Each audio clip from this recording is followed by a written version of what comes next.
Hey, and welcome back to Finding Your Summit, all about people overcoming adversity and finding their way. My name is Mark Pattison, former NFL player, now climbing the 7 summits. Wow, I've done 6 of the 7 of Everest coming up, and welcome to another amazing pod. Okay, the quote for this week that gets me jacked up is from Joe Namath. If you aren't going to go all the way, why go at all? And I think this sums it up for my guest, Jason Redman. This dude is a badass former Navy SEAL of 20 years. And he's been through it all. He obviously went through BUD/S. He ultimately was deployed down in South America, Iraq, Afghanistan.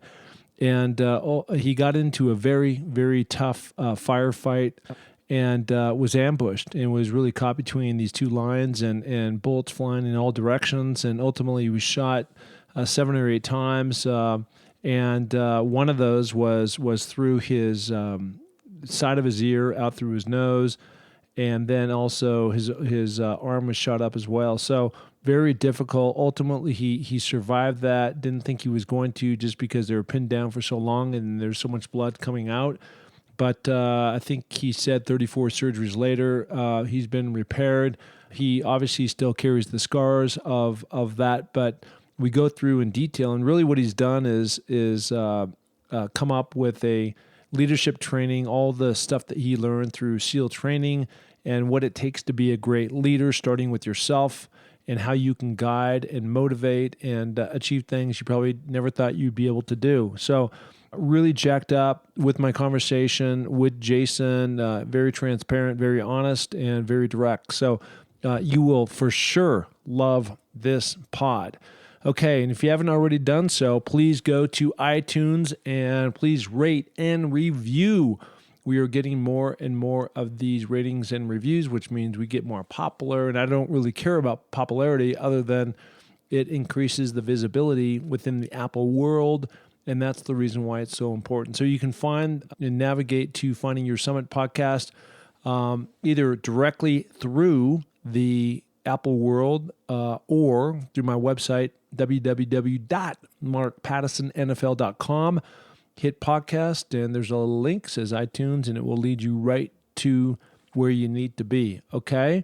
And lastly, I'm really jacked up because we have a new sponsor on the pod, Cascade Mountain Tech, #1 trekking pole company in and on the planet. They just crank out tons of these things. Also, they have a bunch of other amazing outdoor products as well, but there's more about that inside the pod, which you will hear. And so stay tuned for that. So on that note, let's go listen to Jason. Here we go.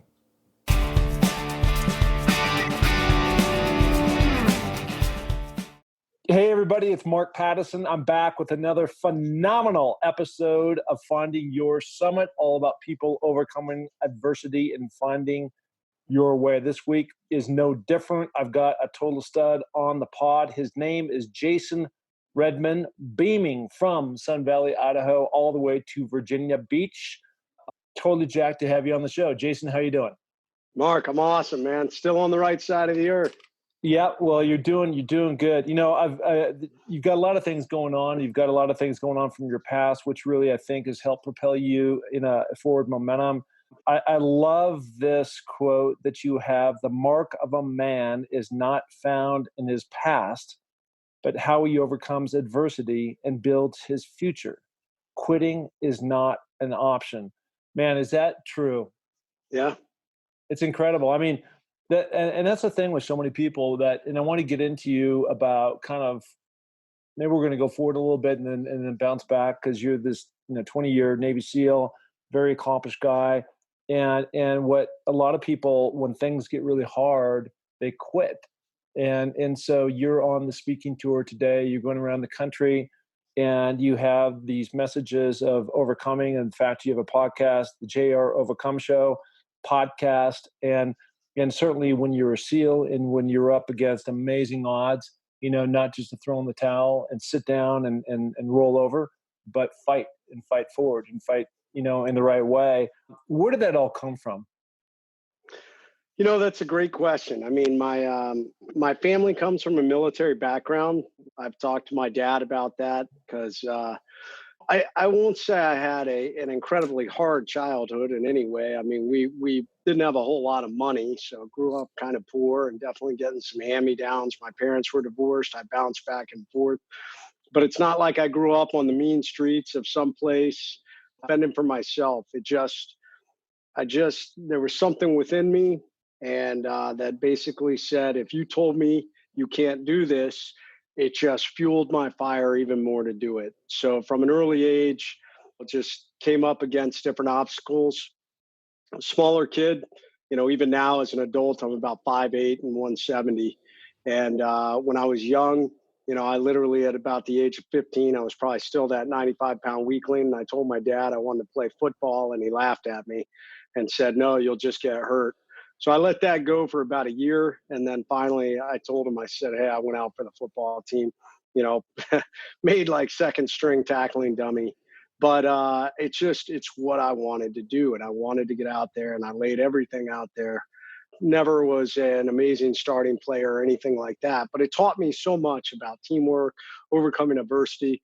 Went from there, started wrestling, and set my sights on the SEAL teams about the age of 14, 15, and never looked back. And man, I had so many people tell me that, they had these ideas that SEALs were these giant, Arnold Schwarzenegger looking guys. They told me I'd never make it. It just more fuel to my fire. And it's just something that's always been in me. If you tell me I can't do something, I'm going to do it. It is both a blessing and a curse. So you go out around the country and you're talking to different people about how they can overcome. So the natural question to me is, and by the way, I think we have a lot of similarities, yet major amounts of differences, right? So I am 6'2", 200 pounds. I did play football. I was on the starting team, but I've never in a second try to take you on. I would know my strengths and weaknesses, and that's not one of them. But, I guess what I'm trying to get at is for you, and even for me, I had my own internal motivations. I had a great family growing up, but I was always had to fight and claw for everything that came my way. Even today, every single thing that I'm out there trying to chase you down on the pod and other people around, it's just not an easy thing. And you got to just keep batting, being at the plate, and finally you get a few singles. And so for the people who maybe don't have that within, and their motivations have been different, how do you coach people? How do you teach people about how to get there if they don't already have it, if they don't have something that's been gnawing at them all these years, to go out there, reach for it, and then accomplish their goals? So it's a great question. And it really, it breaks down into all kinds of different avenues of where we could go. I talk about several different things. I talk about the overcome mindset, and I talk about the 3 rules of leadership, the most foundational level of leadership. And really, 80% of leadership, I tell people, is your ability to lead yourself. So someone who is not accomplishing their goals, 90% of the time, it's because they're not really leading themselves effectively towards them. So they're not putting the discipline, the structure, they're not willing to make that sacrifice to achieve those goals. So that's kind of first and foremost. And when I work with people, we want to peel that onion back and just, hey, we got to be honest with ourselves. My book was a lot about introspection when I had some failures as a leader. And we all like to think of ourselves as better than most of the time we really are. Then it gets into the overcome mindset. And this is just this idea that no matter what adversity, no matter what problems you encounter, you're going to continue to grind through them.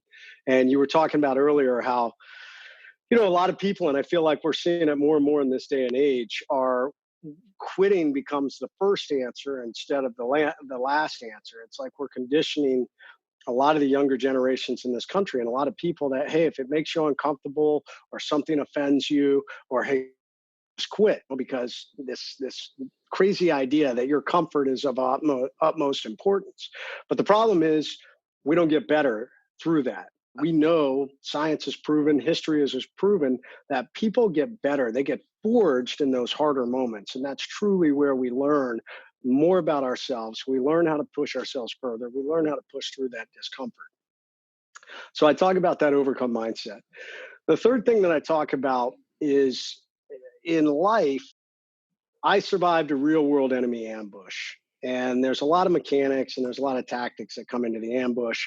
But just to summarize it in a very quick statement, the point of attack for any ambush, we call it the X. And so in order to take out an enemy, we want to pin them to the X and try and overwhelm them with as much firepower as possible and hold them onto the X until we either can eliminate them or overwhelm them to the point that we can take them out, capture them. The flip side of that coin is if you're on the receiving end of an ambush, like I was, now I'm the one that was pinned down and felt that devastating, overwhelming firepower. Well, as I went through my life and I started working more with wounded warriors and coaching individuals who were struggling, I realized, holy smokes, man, people act the same way in life when they encounter massive adversity or problems or stress as people do in a real world enemy ambush. And the difference is they're not receiving bullets and explosions, but they might as well be, because inside they're feeling the same way. Yeah. And I call those moments life ambushes, and they can happen they come in three different sets. The micro level is what everybody experiences all the time. That micro level ambush is that little voice inside your head that tells you can't do it. You know, it tells you you're not good enough, you're the wrong race, creed, color, you don't have enough money, whatever that little voice is that pins you down and stops you from moving forward. Minor life ambushes are those what I call schedule disruptions. It's something that comes along that disrupts how your day, week, sometimes even your month is going to unfold, and you're having to deal with that problem. But if we were to fast forward a year or maybe 2 years forward, you wouldn't even remember it happened if somebody brought it up to you. You would have to really have your memory refreshed. And then, of course, there's the major life ambushes that people encounter. And these are the devastating things that will forever leave a mental, emotional, or physical scar on you. So these are, at the lower level, they're relationship failures, divorce. They are business failures, lawsuits within a business, and then they start getting into life-threatening illness or injury to you or members of your family, sexual trauma, the unexpected loss of someone, and at the highest level I've seen is the unexpected loss of a child. These are major life ambushes. The mechanics are all the same, though. People have a tendency when bad things happen, whether it's a very micro ambush, a mental ambush that maybe they're mentally weak, or it's a major life ambush, they tend to get pinned on the X. And they sit on the X and feel sorry for themselves. They don't drive forward. They can't figure out how to build new structure and discipline to try and get off the X. And the longer you sit on the X, it's like quicksand. The longer it pulls you down.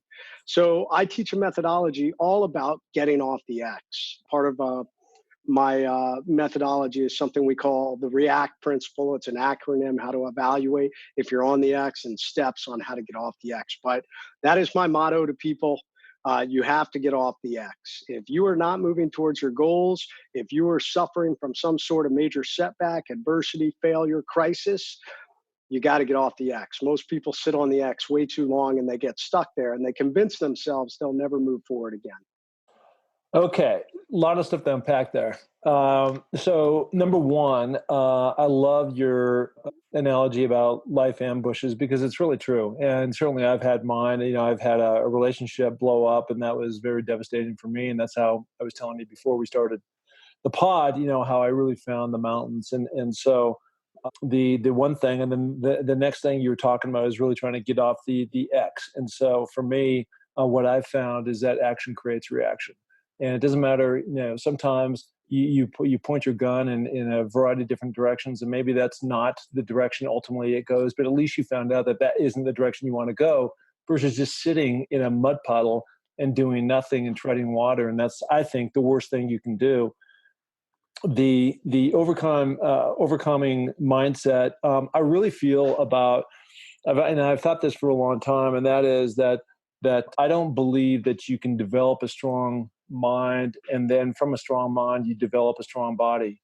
And I think that literally everybody goes through something. That's the reason why the name of this podcast, Finding Your Summit, all about people overcoming adversity and finding their way. It could literally apply to everybody. And if somebody doesn't raise their hand in a room packed with thousands of people to say that they haven't gone through something, I can guarantee it's coming, it's on the way, right? And so my philosophy and the way I live my life is that I'm constantly trying to set goals So it's pushed me towards a certain event like Everest for me coming up, and that's a major goal, of course.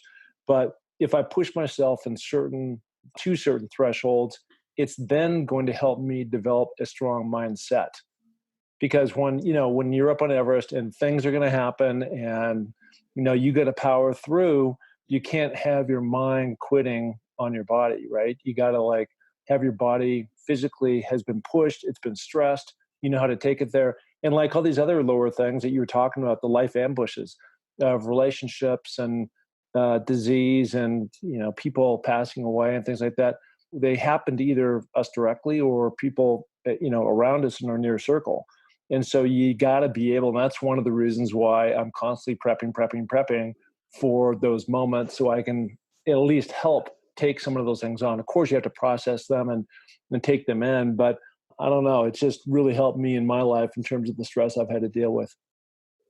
Yeah, I agree. And I think you said something that I believe in 100% also. The physical and the mental, they feed each other together.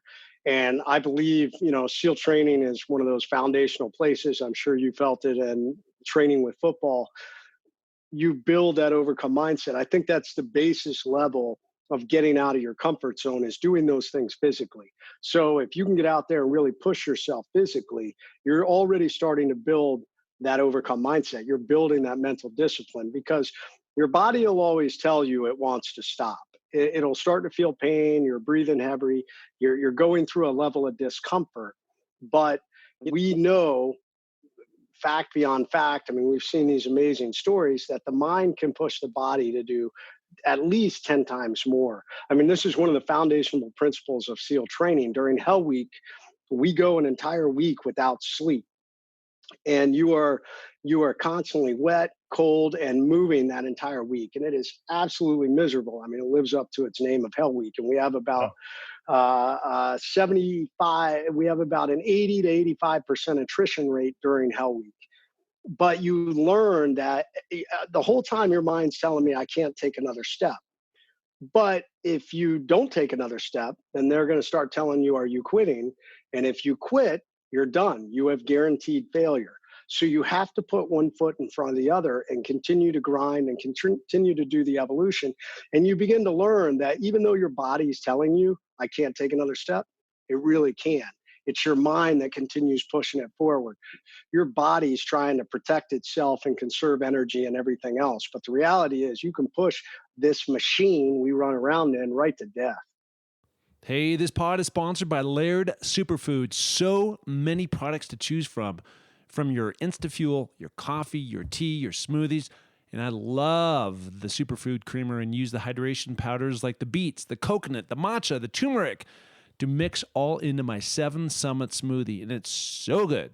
Log on to lairdsuperfood.com and get your 20% off when you use the code MARKP20. Okay? So get your Laird Superfood, and I guarantee it will help fuel your journey.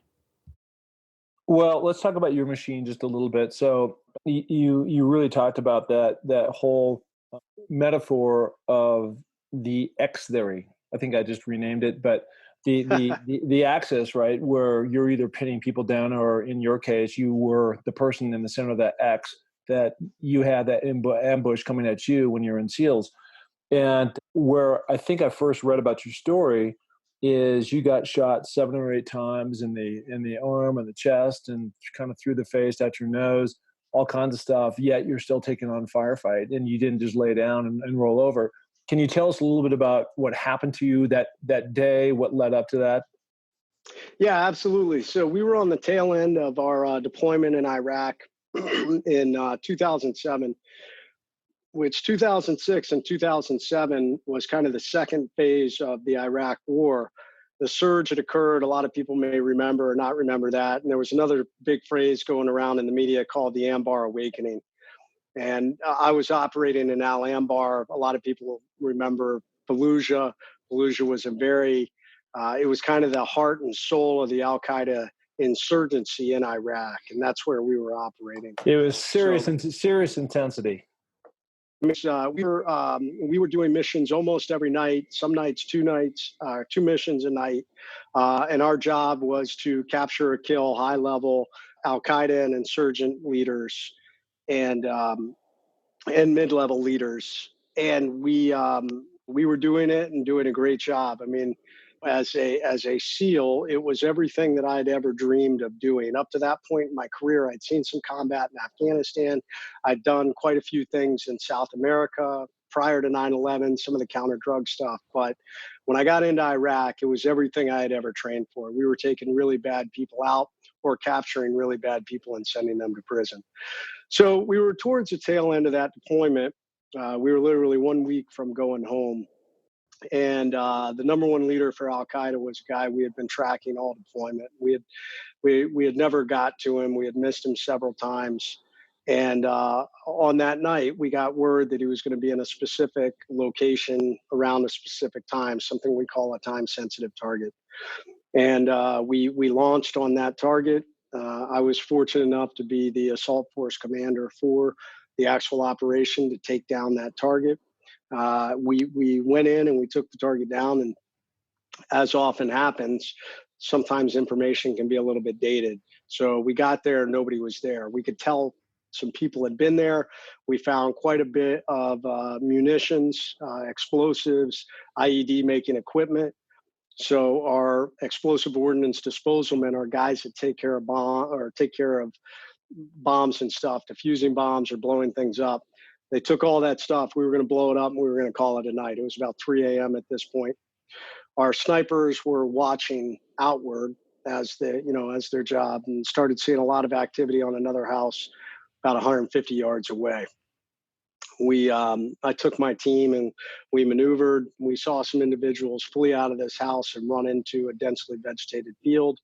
And we were maneuvering up to basically capture them, to find out what they knew, why are they hiding. And unfortunately, what we didn't know is these individuals we saw come out of the house were the last part of the security detail, about a 15, 16 man security detail for this Al Qaeda leader. And he happened to be in that house. And my team and I walked right into a very well executed Al Qaeda ambush. And my medic was shot through the leg. I was stitched across the body. I took 2 rounds in the elbow, continued to try and shoot and move. One of our guys ran forward, grabbed our medic. The only cover, something that'll actually stop bullets, that we had was like a big John Deere tractor tire that was about 15 yards behind me. And then it was nothing but thousands of yards of open Iraqi desert. So my guys fell back to that point. I was still out front. I tried to lay down some more fire when I had both machine guns turned on me. Took rounds off my body armor, off my side plate. I took rounds off my helmet. I had my left night vision tube shot off. I was taking rounds off my gun. I turned to try and move back to the tire, and it was at that point that I caught a round in the face. It went in right in front of my right ear, like right in front of it, and traveled through my face, exited the right side of my nose, kind of blew out my right cheekbone. What was left of the cheekbone broke and kicked out to the right, vaporized my orbital floor. It broke all the bones above my eyes, shattered my jaw down to my chin, and knocked me out and pinned me down under this very intense firefight that erupted between my guys behind the tire and the enemy that was about 45 feet in front of me. So literally for almost 40 minutes, I had a firefight that was occurring about 8 inches above me. At one point in the firefight, I actually got hit in my right side plate, which, amazing, I normally don't wear. And a lot of people would say, my God, why would you not wear your body armor? But one of the things about special operations, we have a lot of latitude. There are certain things that are required. Front plate, rear plate are required. It's not as frequent to get hit in your sides. The only time I used to wear them was when we were in vehicles to give me more protection against IEDs. But if we were on the ground, I wanted to be as light and fast as possible. So you would do things to try and reduce your weight. And that was one of the great things. For whatever reason, that night I wore them. The big man above, he told me, gave me a little voice and said, you should wear your side plates tonight. And sure enough, I took a round right off my side plate laying there. I also, at one point during the firefight, and to this day, I can't tell you why, I took my helmet off as I was laying there. And I took a round directly through my helmet that was laying next to me. So very intense firefight. My team leader ended up calling in fire directly on our position because we were pinned down. We weren't going to get out. They were running out of ammunition. I was pinned down out front. And we have a Air Force plane called the AC-130 gunship, an amazing, amazing piece of American engineering technology. And the gunship brought rounds in right behind the enemy and took them out. Literally, we called fire on our position. A little bit of a miracle we survived. The rounds actually hit and exploded over us. And that is what enabled us to get out and survive. And brought in the medevac, got me and my teammates out, and survived and came home. And the whole time, telling myself, because I was losing a lot of blood. The average human body has about 4 to 5 units of blood. Doctors estimate I lost about 3 units, so over half my blood supply.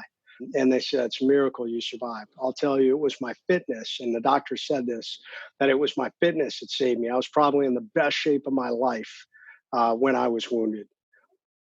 But even with that, I knew I was dying. And I kept telling myself, stay awake to stay alive. I focused on that like it was a lifeline, because I knew I had been told that the doctors had a save ratio in the combat support hospital, the trauma surgeons, of 90%. If you could show up with a pulse, they had a 90% chance of saving your life. So I grabbed onto that like it was a lifeline, and I would not let it go. So some of that, when I explain to people, there's a little bit of the overcome mindset in that. Just because everything in me wanted to let go. Everything in me wanted to go to sleep. It is the greatest fatigue I've ever felt in my life. I've never felt anything like that. Every breath felt like I had just run a marathon to try and get breath into, my lungs. So needless to say, I made it, and the medical team did a great job. They saved me, and that started a whole new journey. 4 years and 40 surgeries to get put back together. Wow, no, incredible story. So a couple of questions in there. So when you were hit in the face, right, went through your ear and out your kind of the side of your nose, more or less exploded your face. You said you got knocked out. How long were you knocked out for? So to this day, I don't really know. We estimate 5-10 minutes, maybe. That occurred in the first few minutes of the firefight. All of this happened very quickly. Yeah. And when my guys saw me go down, that, like we said, we estimate that firefight was between 35 and 40 minutes. So I was out for a little while before I came to. And during a lull in fire, I called out to my team leader, and he was shocked. He said, "Yeah, we thought you were dead."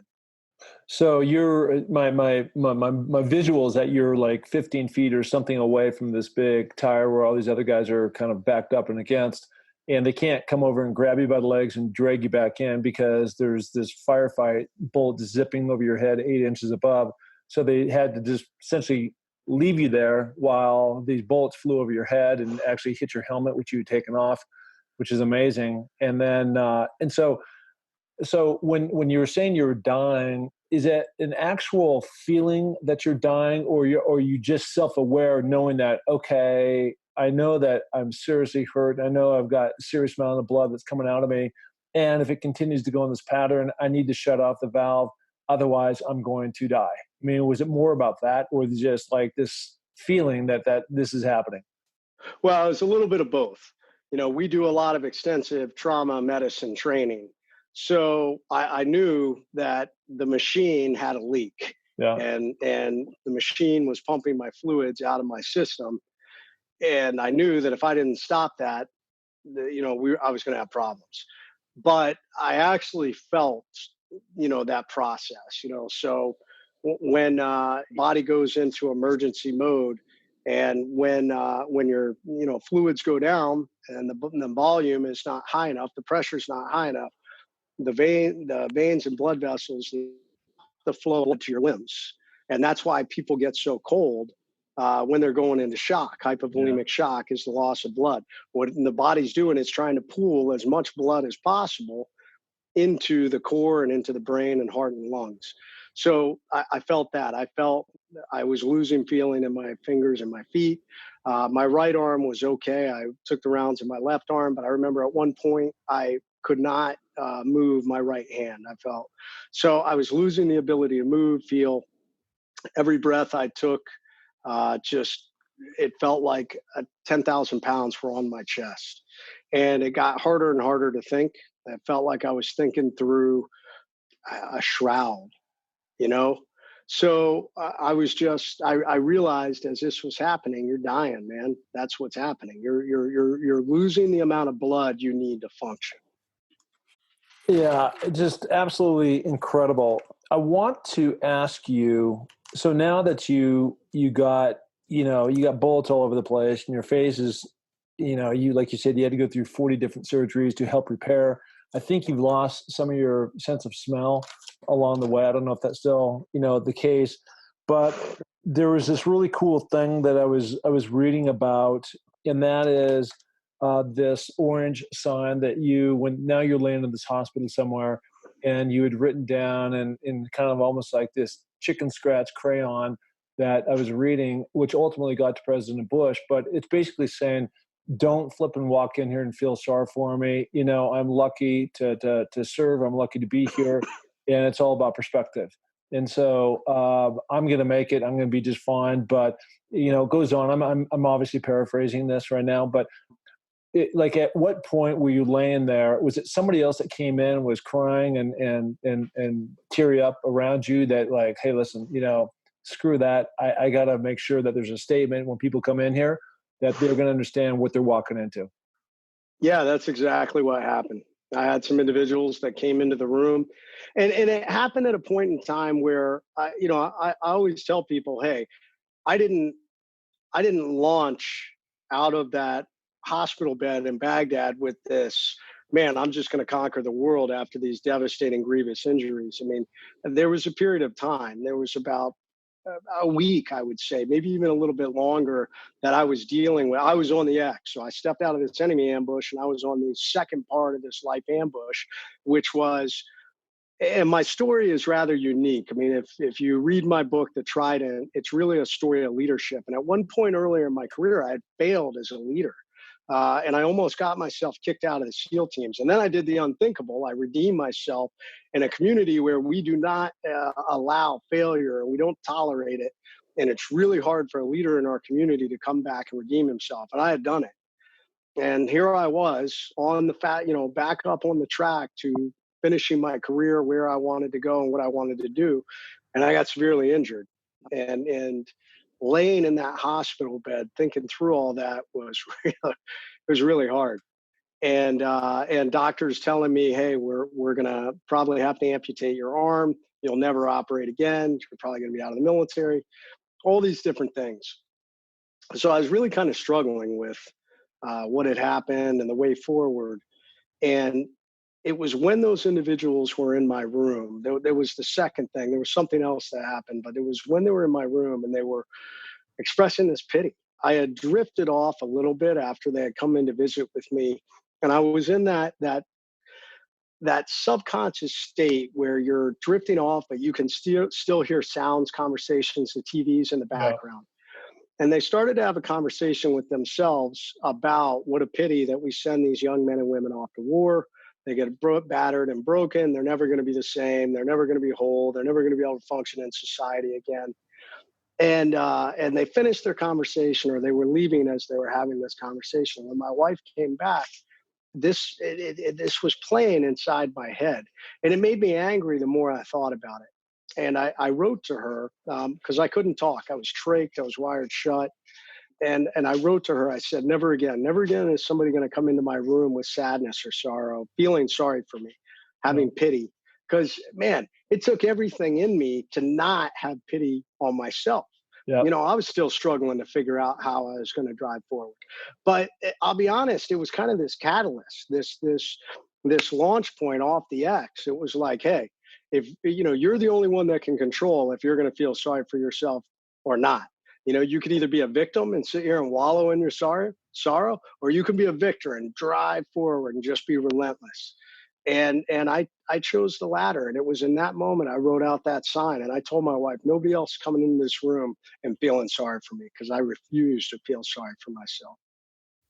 Hey, I'm excited to introduce our new partner of the pod, Cascade Mountain Tech, an outdoor brand from the Pacific Northwest, which is where I'm from, that offers a great selection of trekking poles. They're incredible, super coolers, camp chairs, LED lighting, and much more.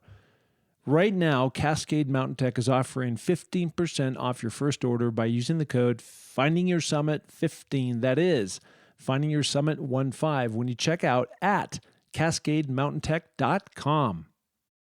Well, there's a couple things in there again. I think, what I started to say, which I did say, you wrote this sign because you didn't want people feeling sorry for yourself. I can only imagine what that must have been like for you as you're sitting there with bandages all over your face and your arm is half off, and it was just a very difficult thing for you to move through. So I can certainly understand from your perspective how that would be very distracting, yet also a catalyst at the same time of, like, it has to start with you.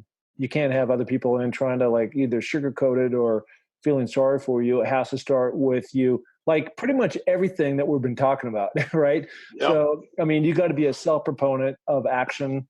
You can't, although people do inspire us, people come to me, they've come to me over the years and say, hey, Mark, help me out with this diet, or what should I do to get in better shape, or whatever.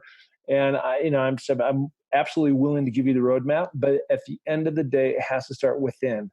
And if you don't have that self-drive, that self-motivation to get to that next level, then it's probably not going to happen. And so whatever that is, whatever that thing is for each person, including myself and probably for you, you need to tap into what's going to motivate you and be that driver to fuel that to get you to a different spot.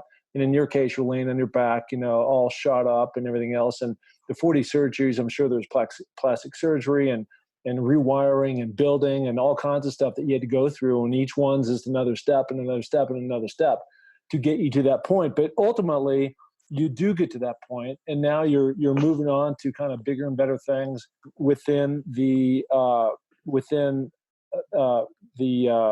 SEALs, right? So you ultimately end up going off to a graduate school to get your MBA, and you went to Old Dominion. So, again, how does this chronology of like what you're thinking about and getting back into the game and staying with the military and all these different things, how are these pieces all coming together? Yeah, it was just continuing to drive forward. Now, I got to reverse the timing a little, because that school, Old Dominion, happened before my injuries. Okay. So, but what did happen afterwards was that I chose to stay in the military. The military said, hey, Jay, you're so banged up, we'll medically retire you and get you out. And I said, hell no, man. I came in to do 20 years. And actually, I will admit, in the beginning, the first couple of years, my sole goal was to get back operational.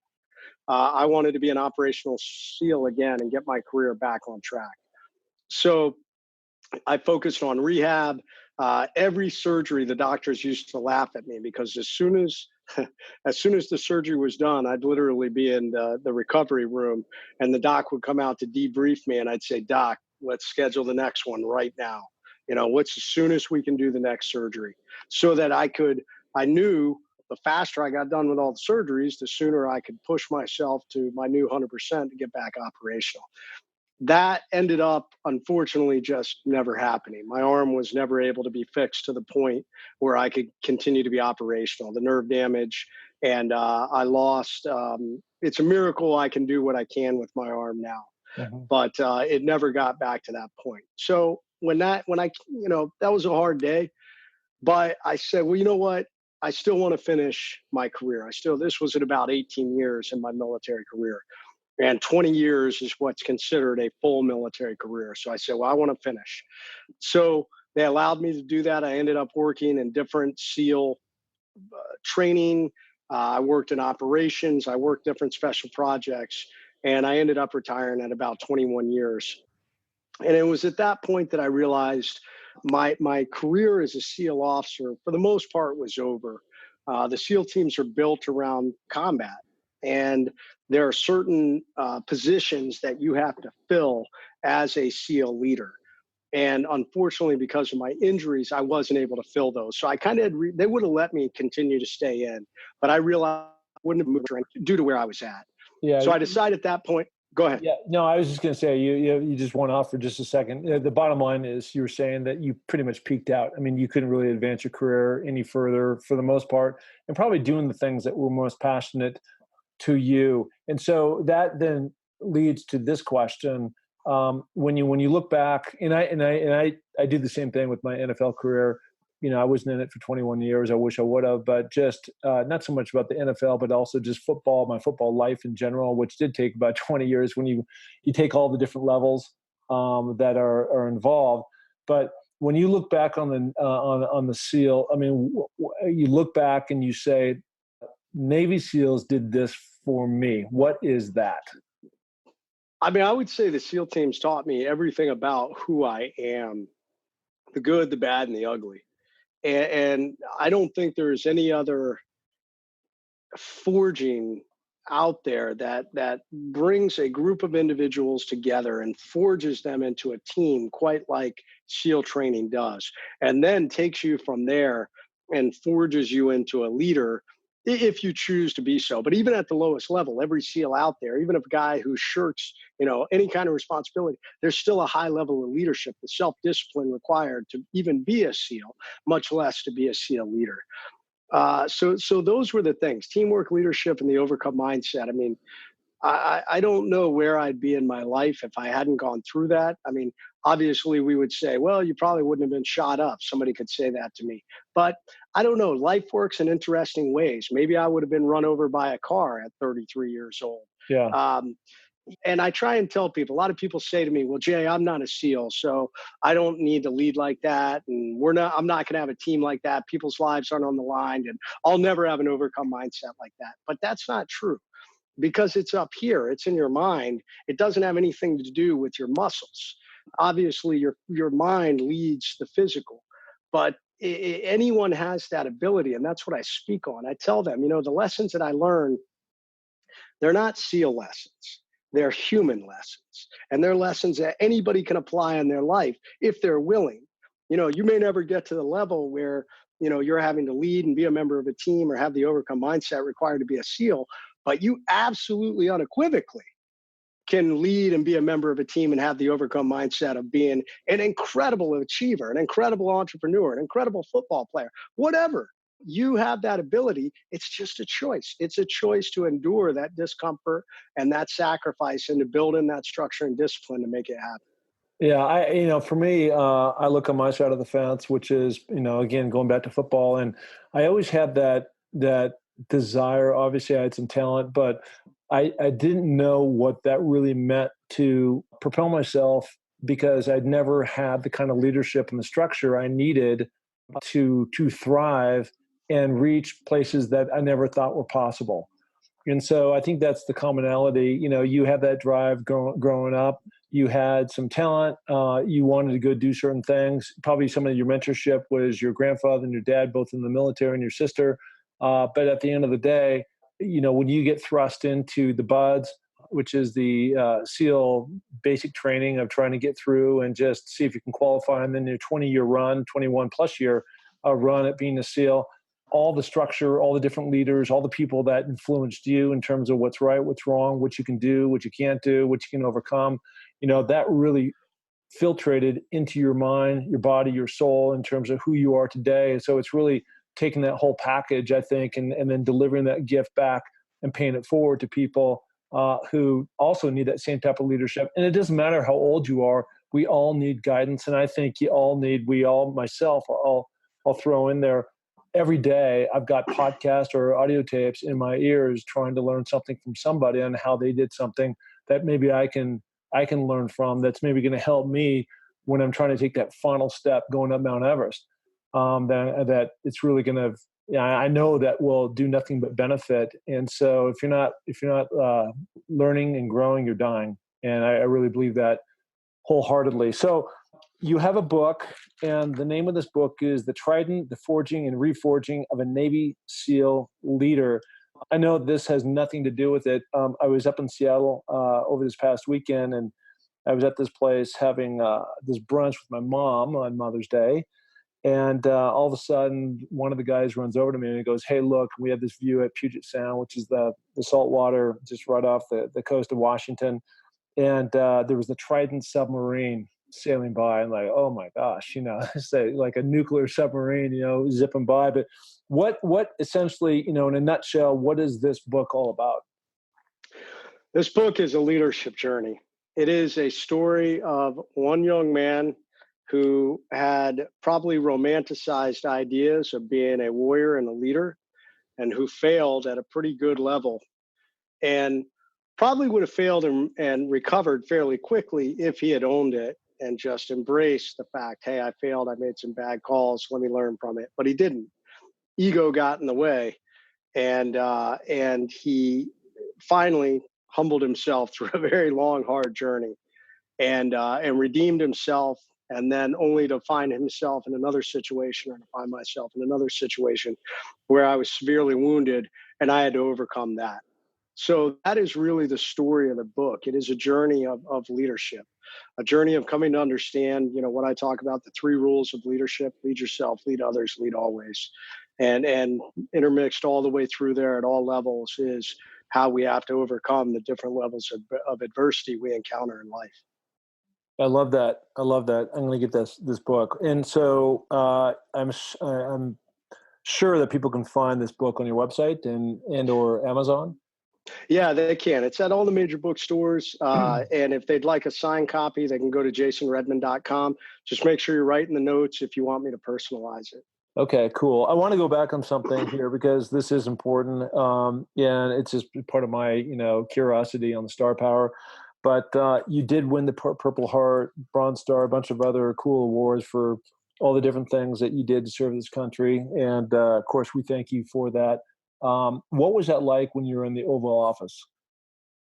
Amazing. I've been very fortunate. I've met a lot of famous people. I am not starstruck easily. I feel like human beings are human beings. Some have been blessed with more talent in certain areas, and that has enabled them to be very successful, coupled with hard work. But when I went to the White House, everything you've ever seen, you see all these movies. Okay, so the last thing, so everything you see in the movies it's incredible. It really is like that. You roll up to the White House, and all the guards, and you go through all this security, and then you go into the building. And I just remember when we were standing outside the Oval Office, and they opened the door, and President Bush was standing right inside there, and you're looking at the presidential seal on the floor and all these iconic things that you've seen on TV or seen in movies, and the resolute desk he was standing in front of. So absolutely humbling and really amazing, and a very proud moment for me, for my kids to be there and to meet the president. My mom came with me also, so really an amazing moment. And he was so down to earth and just so cordial, and just I was really impressed as a leader. This was in October of 2008, and this was right at the height of the financial crisis in our country. And I know he probably had 10,000 things running through his mind. Yeah. All these major decisions I know he probably needed to make prior to leaving the Oval Office. And he spent 35 minutes with me and my family, and just he didn't act like he had another care in the world other than being focused on us. Gotcha. So really an amazing moment, and just incredible. Yeah, no, it sounds like an amazing. I've been in the White House twice. I've not met the president, so I've still got my Hail Mary chance, somewhere down the road. But I'm not sure how that's going to happen. So, okay, well, listen. Where can people find you? And again, I also want to mention, I'm going to brag on you for a minute. You're a very dynamic speaker. You've got a great message, all about leadership, people overcoming adversity, some of the same stuff I talk about, and you're doing it in a really cool way. You've got this book out there we just talked about. And where would be the platform that people can find you to book you and hear you speak? Yeah, jasonredman.com. Go there and you can find out about my speaking, my coaching, consulting. You can buy signed copies of the Trident, or you can buy some of my Overcome merchandise. I have a group coaching program, the Overcome Army, where once a week I run a class, 30-minute class and Q&A. And then the people are together in a private group working on being better, implementing things we talk about. In December, my new book comes out, Overcome, build what we can, how to get off the X, how to both deal with a life ambush if you're in one, how to lead yourself out of one, how to lead others out of one, and lastly, how to prepare yourself so that you're always ready for future life ambushes that are coming. Well, look, as we talked about a little bit ago, ambushes happen to every single person. It's just a matter of when you're going to get that card drawn in your name. So, all right, my friend. Well, listen, so thankful and grateful that you came on the pod. You're amazing service to our country, and now you're out, really trying to power it forward to pay it forward to others that really need your words of wisdom and guidance on how they can be the best they can be. So thank you. Mark, absolutely, man. Thanks so much. And hey, good luck on Everest. I can't wait to hear. I followed you on Instagram, so I want to see pics of up there. And if anybody else, that's the other thing. I'm real active on Instagram. So love that. All right, he is Jason Redman, former Navy SEAL. Thank you, buddy. All right, Mark. Thanks, man. Hey, thank you so much for dropping in and listening to another amazing episode of Finding Your Summit. Truly incredible people doing spectacular things in life, and I hope you were inspired just like I continue to be. Look, I am super grateful that you came in and subscribed to this pod, and would be more than appreciative if you gave the show a ratings and review on iTunes. Trust me, it matters. And then also go share it with your friends, of course. Okay, until next week, go do something great, and remember, it takes a little more to make a champion. Bye.